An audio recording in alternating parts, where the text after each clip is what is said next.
welcome back to my channel. So in today's video, as you can tell by the title, I'm going to be doing a dark academia inspired makeup look.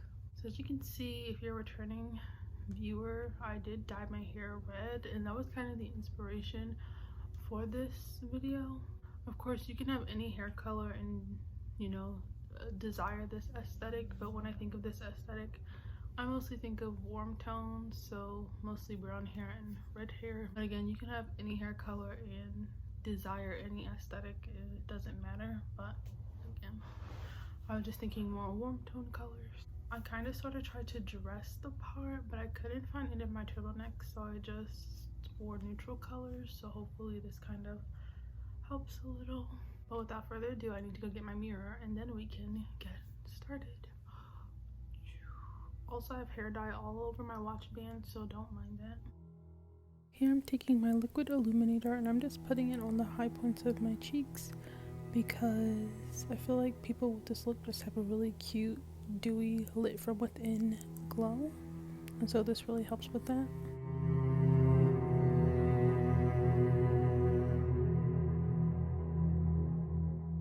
So for my eyebrows, I'm just simply filling them in. I'm not going to overline them or cut them out with concealer or anything. I'm just simply following the direction of my hairs and filling in my eyebrows, and that's it, because you really want a natural look with this and nothing too over the top or unnatural looking.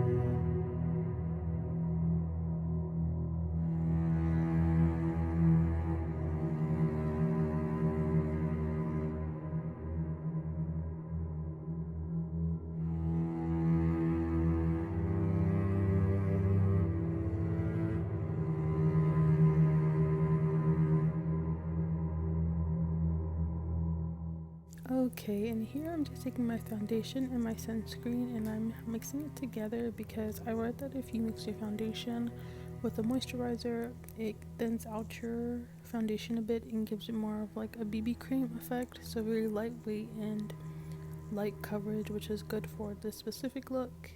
Of course, if you have BB cream, just use it, but I don't have BB cream, so I'm trying this method and it works really well.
So I've already reverse contoured, but I'm just taking a little bit of these bronzer / blushes and just very lightly going over the places where I reverse contoured, just to add just a little bit more of that sunken look, I guess, or chiseled look rather. And now for eyeshadow, I'm taking my cream contour and I'm just putting it a little bit on my eyelids. I was watching an IGTV makeup tutorial a couple days ago and I saw a woman in the tutorial do this, and I thought it was really interesting and that it was really pretty and it just makes for a really nice base.